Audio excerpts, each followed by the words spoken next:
Hello friends and welcome back. In this video we'll be talking about uniform circular motion. And let's start by recapping very quickly what we talked about in the video on angular variables and polar coordinates. Namely, we discovered that a very smart and useful way to talk about the position of objects on a plane is sort of an alternative description to using x and y, the Cartesian coordinates, and instead we use polar coordinates r, where r is the distance of the point I'm considering from the center of my reference frame, and phi. Maybe let's write r. Let me put it here so I have some space to also denote phi, the angle phi counted from or measured from the positive x-axis. And I hope you remember that the relation between these two quantities, r and phi, and the good old Cartesian coordinates x and y was given by x is equal to r cosine of phi and y is r sine of phi. All right. Wonderful. Now, we also introduced, just to complete the picture a little bit, this quantity omega, the angular speed or angular velocity, that we defined as the time derivative of this angle. So d phi over dt. Again, for those of you that are not familiar with this, the notation with a dot means time derivative. Okay. All right. Now let's get to the point of this video, namely uniform circular motion. So first of all, any motion that is circular implies that it happens on a circle, on a circumference, and therefore it happens at a constant distance from the center of this circle. You see, as the point moves along the circumference, and notice that circular means just that it's on this path. It doesn't necessarily mean uniform yet, okay? It's always at the same distance from the center. Now, when we put in the information that it's also uniform, it means that the angle phi changes at a constant rate with time. And so that d phi over dt, which is also what we had called omega, is a constant. All right? Because that means that the point P itself moves along this circular path of constant arcs per unit time at a constant rate. And in particular, let's see. So this implies, by the way, for the angle phi, that this is equal to the initial value plus omega t. It reminds us a lot of the expression for uniform linear motion. Remember that in uniform linear motion, you had x equals x naught plus vt. It's the exact same structure, except now this is an angular type of motion, and so your coordinate is phi and no longer x. But it's the same exact structure. See, initial value and velocity, or angular velocity, which is the proportionality constant between time and the evolution of the coordinate. All right.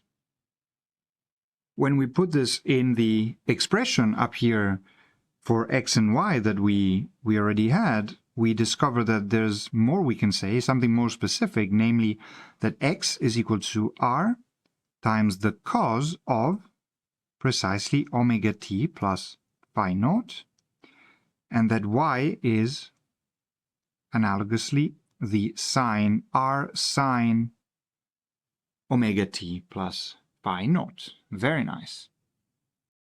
Let me zoom out and shrink this stuff for a minute. And let's talk for a second about this, precisely about this PHY10 thing. What is the meaning of PHY10? Well, when time equals 0, so at the beginning of our, well, when we said that this is the starting moment where I look at my system, then putting t equals 0 in the expression tells me that, well, phi obviously is phi0 plus omega t, and this is 0. So that will be the initial value of phi. And I can give even more context or even more physical meaning to this when I look at the expressions for x and for y. So this would be r cosine of omega t plus phi0. And so this is just r cos of phi0 because omega t vanishes. Right? Similarly, for y, you can probably do it yourself, that this is r sine of phi0.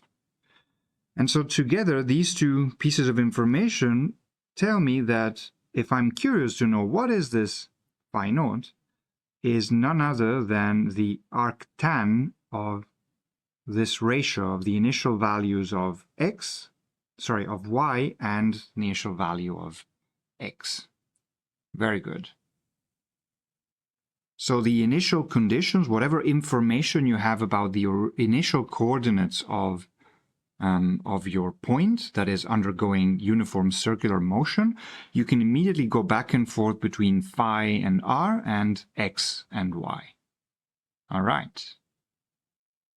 Let me go to a new page because we want to talk about velocity now. Now, what about velocity? All right.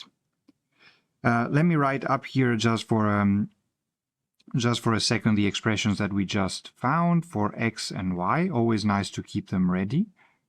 R cos omega t plus phi naught and r sine omega t plus phi naught. And let's think, so then what is the velocity of my object as it's going around the circle? You may remember from the angular variables video that velocity, when we look at, well, the vector velocity, we are used to expressing it as vx, vy. But we also expressed it as v radial. There's a radial component,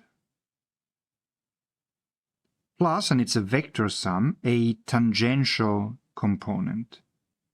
Tangential, which we denoted either v with an underscore t or with a phi, because it's in the phi direction. Okay, and in particular, we said that the radial component has magnitude r dot, so it depends on the rate of change of the radius, the distance from the center. And in our case, because it's circular motion, circular, so this is 0, it vanishes. There's no radial component to the velocity in circular motion. Even non-uniform, but in any circular motion. And the tangential component of velocity, v phi, well, because circular motion ensures that r is a constant. So this is circular. Circular implies that r equals constant. And uniform implies that omega is a constant. So together, the product of two constants is obviously a constant, which I misspelled constant. So let's add a t, constant.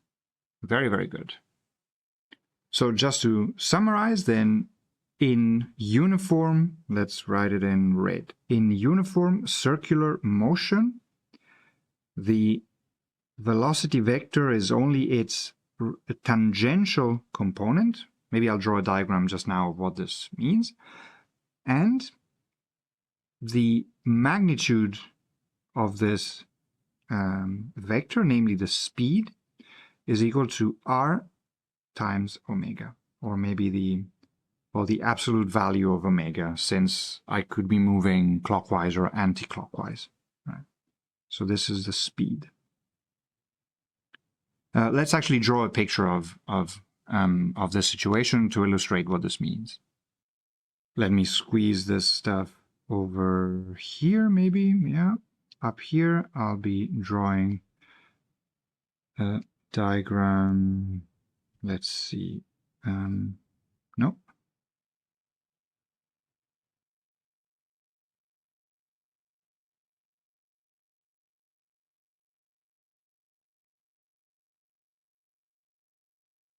Here. So let's draw our circle, the axes just for fun. And this is, so as our point moves on different locations along this circumference, the velocity, we said there's no velocity in the radial direction. So there's no component of velocity pointing inward or outward. And there's only a tangential component that is always tangent to said circumference and always the same magnitude. So speed is a constant,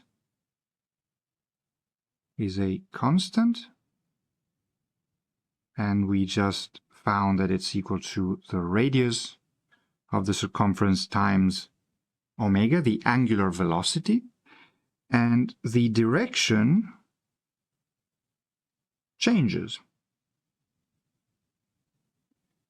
Why? Well, it's always directed, well, we can see from the picture that it does, and it's always directed tangentially. And you may remember that so this vector is equal to r omega, that's the magnitude, times the unit vector in the phi direction. And if I draw this unit vector, it's always aligned with the tangent to the circumference, right? These are all phi hat. And this phi hat was the vector minus sine phi and cos phi. Hopefully you remember this, or you can go back and look at and watch the angular video again. So in total, we can say that if you're interested in the vector, the x and y components of this velocity vector, this is none other than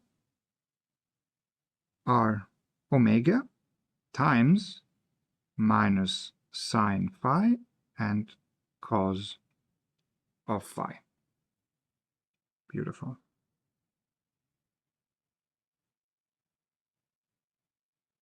Quick exercise. Check and confirm that this is always, velocity is always perpendicular to the position vector. See, let me do it in yellow. When I'm in this position, the position vector r and the velocity vector are at 90 degrees. That's kind of a property of the tangent to any point on a circumference. But you can double check with the good old dot product that the position vector and the velocity vector are indeed perpendicular.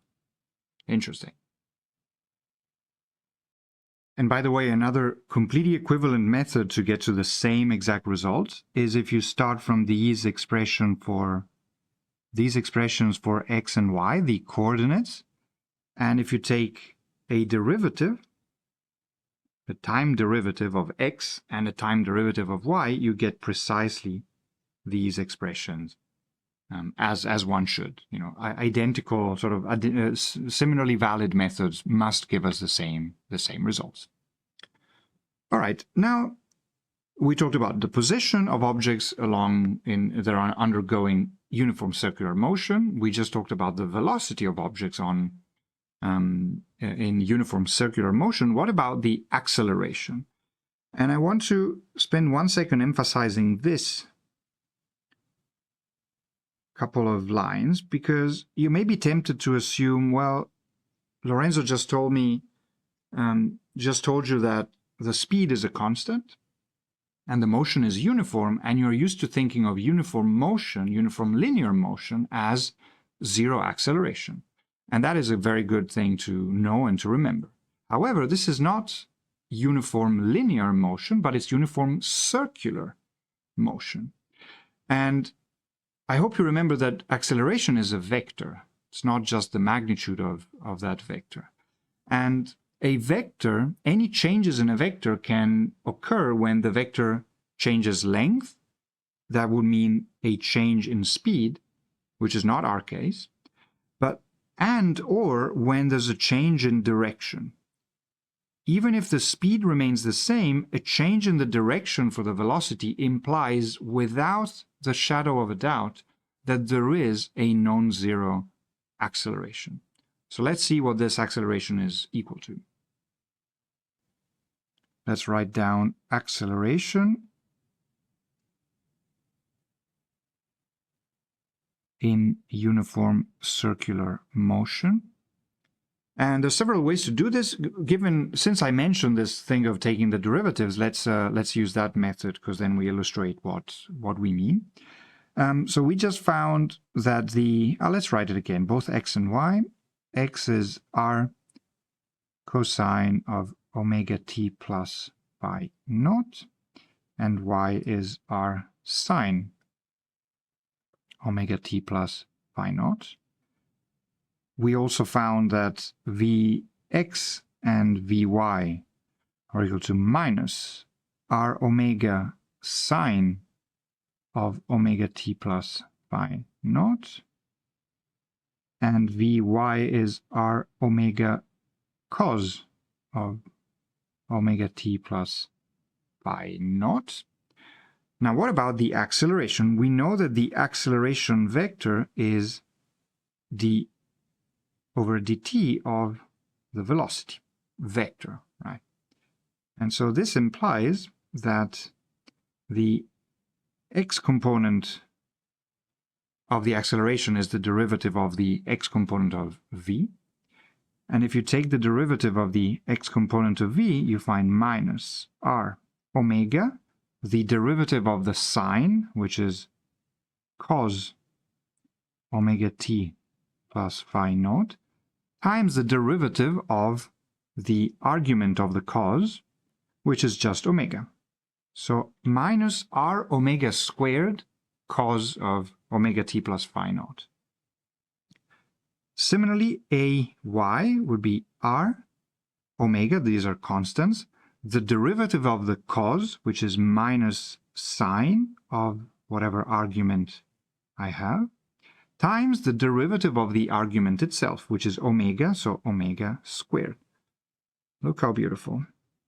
We have rather simple expressions for the acceleration, the two components x and y.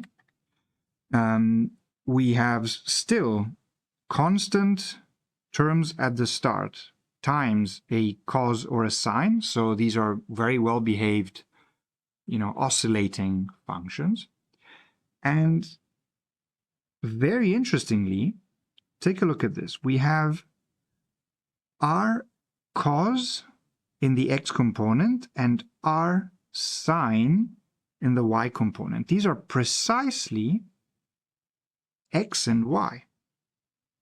So this is also equal to minus omega squared x and minus omega squared y. Look at this. And there's so much to unwrap from this already, namely, so the acceleration vector is simply a constant multiplication of the position vector. The proportionality constant being the angular velocity squared. So this means several things. One, that they're always proportional.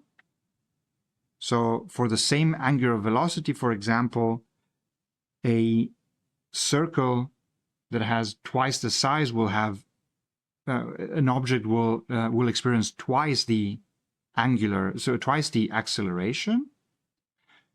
And similarly, for example, for the same circle, if you double the angular velocity, you'll have 4 times the acceleration because it's omega squared. And secondly, the direction is extremely important. So the acceleration in uniform circular motion, the acceleration vector is always directed along the position vector. Last but not least, we need to go back 1 second and talk about time now. We spent a lot of time discussing position, velocity, acceleration, everything that has to do with the location of an object, but we haven't spent any time thinking about time. Is there anything relating to time that is interesting in uniform circular motion? And the answer is an emphatic yes. Yes, there is. So let me clean the page once more. And we want to talk about the period in particular. So you can probably visualize it in your head, and I'm sure you've heard this term before of period. Whoops, that's not a very nice circle. Not even my tablet was able to recognize it. See, as your point moves along the circumference, at some point you can imagine that it will come back to the original location. And the original location, because the motion is uniform, will also imply the same velocity as it had and the same acceleration as it had. And you can see this very well if you plot the functions that correspond to the position x and y on a graph, sine omega t plus phi naught, because these plot as well your usual sine and cosine functions. They go back and forth, and they see this is, for example, let's say that we chose phi naught we chose equals 0, so that x has this expression, x of t, and instead y of t starts from 0 and has a phase shift, so this is y of t. Okay, you see that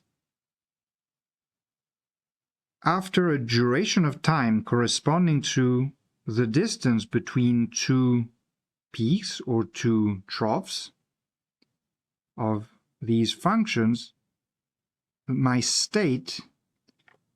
position is exactly what it used to be before. It comes back precisely at the same values of y and of x. And you can quickly check that it comes back to precisely the same values of Vx and Vy and Ax and Ay, velocity and acceleration. So basically everything repeats itself after every one period. Now, if I have an object that is moving at a certain speed v, one period implies that in one period of time I travel 2 pi r, the circumference of the circle. See, this whole length of the circumference is the good old 2 pi r. Similarly, moving at a certain angular velocity and talking about one period means that every one period I travel or I span an angle of 2 pi radians, or 360 degrees. Squeeze in this stuff. This is why the expression for the period is precisely 2 pi r divided by v, or completely equivalently 2 pi divided by omega. So when you wonder what is the period of a uniform circular motion, you can either express it as 2 pi, the circumference divided by the speed. Circumference divided by speed, or angular velocity, sorry, my bad, or full angle, like 360 degrees divided, so 1 revolution, basically. 1 revolution divided by angular speed. Very good. My handwriting got a bit messy here at the end, but apologies. Another related but not identical quantity is called frequency, identical to angular velocity, I mean, frequency. And this is precisely, so F is instead defined as the inverse of the period. And so if you compare the relationship between period and omega, where it would be omega is 2 pi over t, and F, which is 1 over t, that means that omega is 2 pi f. Okay, so angular velocity and frequency. This is measured in hertz. Hertz are seconds to minus 1 in SI units. And so a frequency of 1 hertz means that you